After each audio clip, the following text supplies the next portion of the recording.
அளவற்ற அருளாளனும் நிகரற்ற பேரன்புடையோனுமாகிய எல்லாம் வல்ல அல்லாஹ்வின் பெயர் பெருளால் ஆரம்பம் செய்கின்றேன். அன்பான சகோதரர்களே, நாம் ஒரு ஜனாசாவை அடக்கிவிட்டு அதன் அருகாமையில் நாம் நின்று கொண்டிருக்கின்றோம்.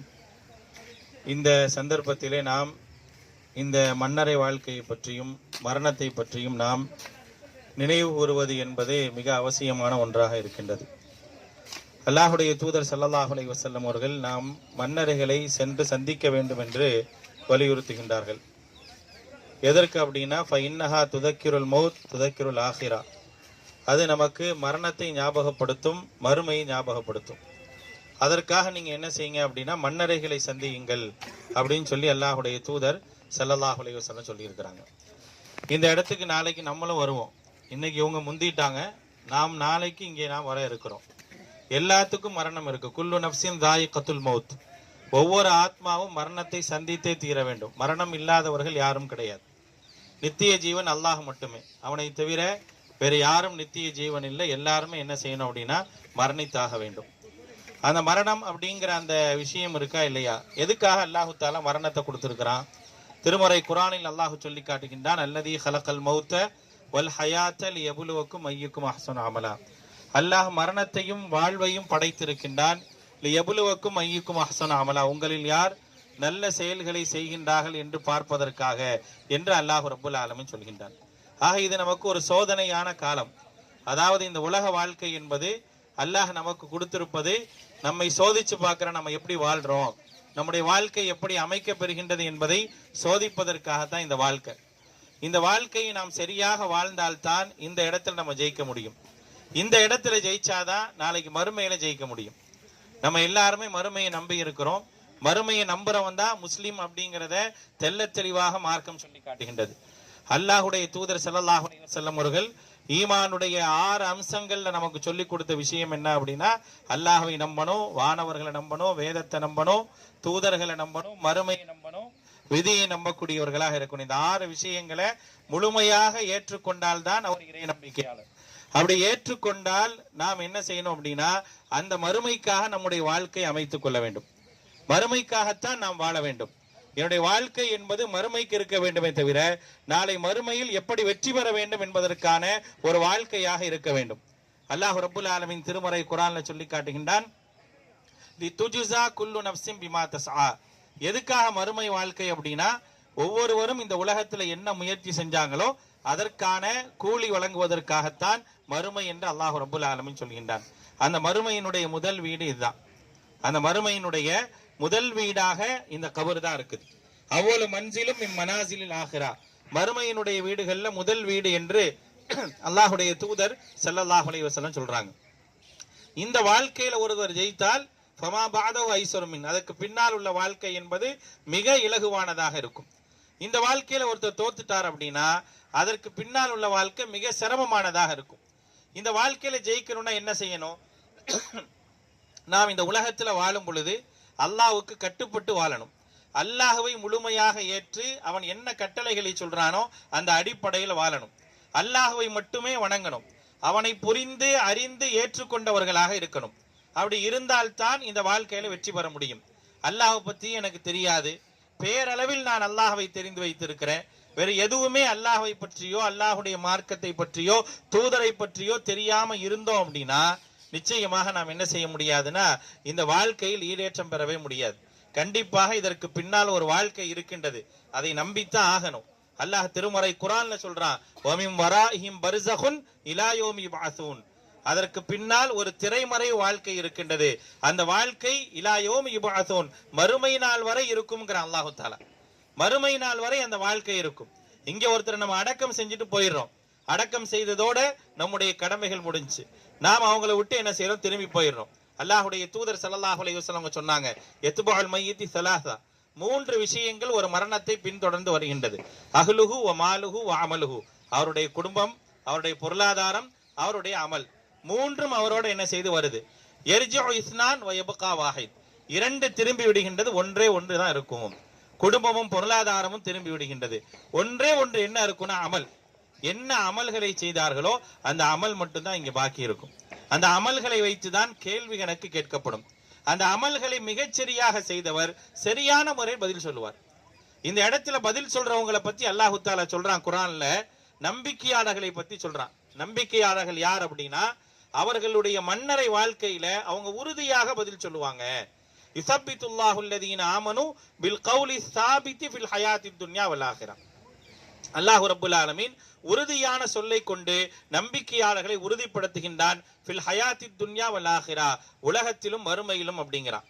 உலகம் அப்படிங்கறத அல்லாஹ்வுடைய தூதர் எதை குறிப்பிடுறாங்கன்னா, இங்க ஃபில் ஹயாத்தித் துன்யா என்று சொல்வது மன்னரை வாழ்க்கையை தான் அல்லாஹ் குறிப்பிடுகின்றான் என்று அல்லாஹ்வுடைய தூதர் ஸல்லல்லாஹு அலைஹி வஸல்லம் சொல்றாங்க. அதே இன்னொரு வசனத்தில் அல்லாஹ் சொல்றான், இதே வாழ்க்கை சிலருக்கு எப்படி இருக்கும் அப்படின்னா, வமன் அஅரத அன் ذிக்ரி ஃபஇன்ன லஹு மஈஷத்தன் லங்கா, எவர் அல்லாஹ்வுடைய உபதேசத்தை அல்லாஹ்வுடைய கூற்றை புறக்கணித்து எவர் வாழ்கின்றாரோ அவருக்கு இந்த வாழ்க்கை என்பது மஈஷத்தன் லங்கா, நெருக்கடியான ஒரு வாழ்க்கையாக இருக்கும் என்று அல்லாஹ் திருமறை குர்ஆன்ல சொல்றான். இரண்டு விதமான வாழ்வு இங்க இருக்குது. ஒருவர் நல்லவராக இருக்கிறார், இறை நம்பிக்கையாளராக இருக்கிறார், அவரை அடக்கம் செய்திருக்கின்றோம். நாம் அடக்கம் செய்துவிட்டு சென்ற உடனே அவருக்கு எந்த உயிர் எடுக்கப்பட்டதோ ஃபயுஆது ரூஹு, அந்த உயிர் மீண்டும் தரப்படும். அத்தாஹு மலக்கானி ஃபயுகீதானிஹி, இரண்டு வானவர்கள் வருவாங்க, உட்கார வைப்பாங்க. கயிறு அவுத்து விடுறோமே, அவுத்து விடலையா? வானவர்கள் உட்கார வச்சு, ஏன் அவுத்து விடுறோம்? வானவர்கள் வருவாங்க, அவங்கள உட்கார வைப்பாங்க. உட்கார வச்சு கேள்வி கேட்பாங்க, மர் ரப்புக்கு, உன்னுடைய இறைவன் யார்? ஒமா தக்கூலு லிஹாதர் ரஜுல், முஹம்மது ஸல்லல்லாஹு அலைஹி வஸல்லம் அவர்களை பற்றி நீ என்ன சொல்ற? ஒமா தீனுக்கு, உன்னுடைய மார்க்கம் எது அப்படின்னு கேட்பாங்க. இந்த கேள்விக்கெல்லாம் ஒரு இறை நம்பிக்கையாளராக இருந்தா, உலகத்துல வாழும்போது சரியாக அல்லாஹ்வை தொழுது அல்லாஹ்வை மட்டும் வணங்கி அவனுக்கு எந்த விதமான இணையும் ஏற்படுத்தாமல் அல்லாஹ்வுடைய எல்லா கடமைகளையும் மிகச்சரியாக செய்தவர், இஸ்லாமிய அடிப்படையில் வாழ்ந்தவர், கேட்கிற கேள்விக்கு உடனே பதில் சொல்வார். உன்னுடைய இறைவன் யார்? ரப்பி அல்லாஹ், என்னுடைய இறைவன் அல்லாஹ்னு சொல்லுவார். உன்னுடைய தூதர் யார்? அவர் அப்துல்லாஹி வ ரசூல், அவர் அல்லாஹ்வுடைய அடிமை, அல்லாஹ்வுடைய தூதர் பதில் சொல்லுவார். அதுக்கு அடுத்து உன்னுடைய மார்க்கம் எது? என்னுடைய மார்க்கம் இஸ்லாம்னு சொல்லுவார்.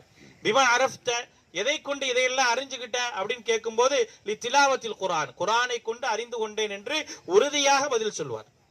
அப்படி ஒரு பதிலைத்தான் இங்கே அடக்கம் செய்யப்பட்டவர்கள் சொல்ல வேண்டும் என்று நாம் பிரார்த்தனை செய்யணும். நாமும் அப்படிப்பட்ட ஒரு பதிலை சொல்வதற்கான ஒரு வாழ்க்கையை நாம் வாழணும். அதான் ரொம்ப முக்கியம். அப்படி ஒரு வாழ்க்கையை வாழணும்னு வச்சுங்களேன், அதே நிலையை அல்லாஹ்வுடைய தூதர் அந்த ஹதீஸ் தொடர்ச்சியில சொல்றாங்க. வ அம்மல் முனாஃபிக் வல் காஃபிர், ஒரு நயவஞ்சகனோ ஒரு இறை மறுப்பாளனோ அவன் அதே போல அடக்கம் செய்யப்பட்டால் அவன் உட்கார வைக்கப்பட்டு அவனிடத்தில் கேட்கப்படும், மர் ரப்புக்கு, அவனுடைய இறைவன் யார்? அவன் சொல்ற பதில் ஆஹா லா அதிரி, ஆஹா எனக்கு தெரியாது. குல்துமா அகூலுன் நாஸ் அல்லாஹ் அல்லாஹ், எல்லாரும் அல்லாஹ்னு சொன்னாங்க, நானும் பேரளவுல அல்லாஹ்னு சொன்னேன், அதை தவிர எனக்கு எதுவுமே தெரியாது. அப்ப அவனை பார்த்து வானவர்கள் சொல்லுவாங்க, லா தரைத்த வலா தலைத்த, நீ படிக்கவும் இல்லை தெரிந்து கொள்ளவும் இல்லை. அல்லாஹ்வுடைய வேதத்தை நீ படிக்கவும் இல்லை, அதற்கான உபதேசங்களை நீ தெரிந்து கொள்ளவும் இல்லை. அப்ப இப்படிப்பட்ட ஒரு நிலை தான் இங்க இருக்கும். ரெண்டு நிலை தான் இங்க இருக்கும். இப்ப நல்ல நிலையில் பதில் சொன்னவருடைய நிலை என்ன? இங்க அல்லாஹ்வுடைய தூதர் ஸல்லல்லாஹு அலைஹி வஸல்லம் சொல்றாங்க, அவர் பதில் சொல்லி முடித்த உடனே அவருக்கு துஃப்தஹ அபுவாபுன் நார், நரகத்துடைய வாசல் திறந்து காட்டப்படும். நல்லவருக்கு நல்ல பதில் சொல்லிடுவார். அவருக்கு நரகத்துடைய வாசல் திறந்து காட்டப்பட்டு அல்லாஹ்வுடைய தூதர் ஸல்லல்லாஹு அலைஹி வஸல்லம் சொல்லுவாங்க, அந்த வானவர்கள் சொல்லுவாங்க, ஹாதா மகாதுக்க மினன்னார், இதுதான் நரகத்தில் உன்னுடைய இடம். ஆனால் கது அபுதலக்கல்லாஹு பிஹி அல் ஜன்னா, நீ சரியான வாழ்க்கை வாழ்ந்தனால அல்லாஹு தஆலா உன்னை இதில் மாற்றி விட்டான் என்று சொர்க்கத்தினுடைய வாசலை திறந்து காட்டுவார்கள். சொர்க்கத்தினுடைய காற்று அனுப்பப்படும், சொர்க்கத்தினுடைய விருப்பு அனுப்பப்படும்.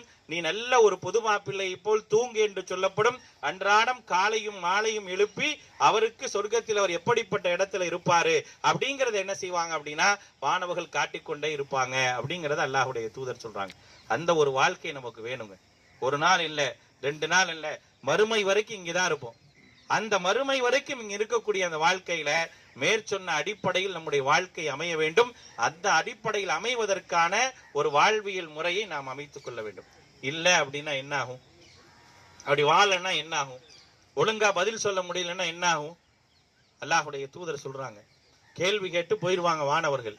அந்த கபர் இருக்க ஃபயுலையிகு கபரஹு ஹத்தா இஹ்தலஃப இலாஹு, அவருடைய விழாப்புறங்கள் ஒன்றோடு ஒன்று அப்படியே சேரும் அளவிற்கு நெருக்கப்படும் அப்படிங்கிறாங்க அல்லாஹ்வுடைய தூதர். இதெல்லாம் கற்பனையோ கதையோ இல்ல, அல்லாஹ்வுடைய தூதர் ஸல்லல்லாஹு அலைஹி வஸல்லம் சொன்ன வார்த்தை. அல்லாஹ் சொல்லக்கூடிய எச்சரிக்கை, ஃபஇன்ன லஹு மஈஷத்தன் லங்கா, அவருக்கு நெருக்கடியான ஒரு வாழ்க்கை இருக்குன்னு அல்லாஹ் சொல்றானே, அந்த வாழ்க்கையை அல்லாஹ்வுடைய தூதர் விவரிக்கிறாங்க. எப்படி இருக்கும்? அந்த மன்னரை அப்படியே நெருக்கும். ஹத்தா இஹ்தலஃப இலாஹு, அவருடைய 2 விழாப்புறங்களும் ஒன்றோடு ஒன்றாக ஆகிவிடக்கூடிய அளவிற்கு நெருக்கும். எத்தனை நாள் அடக்கம் செய்யப்பட்ட? 1 நாளா 2 நாளா? ஹத்தா யுபாஸு யௌமல் கியாமா, மறுமை நாள் எழுப்பப்படும் வரை இதுதான் நிலங்கிறாங்க.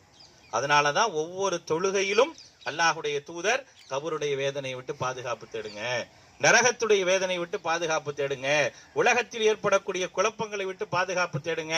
ஏன் அன்றாடம் தொழுகையில கேட்க சொன்னாங்க? அந்த அளவிற்கு வேதனைக்குரிய இடம். மேலும் அல்லாஹுடைய தூதர் ஸல்லல்லாஹு அலைஹி வஸல்லம் சொல்றாங்க, இந்த வேதனையினுடைய அடுத்த நிலை என்ன தெரியுமா? அங்கே ஒரு கண் தெரியாத வானவர் வருவார். இந்த மன்னரைக்கு கண் தெரியாத ஒரு வானவர் அனுப்பப்படுவார். அவருக்கு கண்ணும் தெரியாது, காதும் கேட்காது. அமா வாசம், கண்ணும் தெரியாது, காதும் கேட்காது. மஅஹு மிர்ஸபத்தும் மின் ஹதீதின், அவருடைய கையில இரும்பு சம்பட்டி ஒண்ணு இருக்கும்.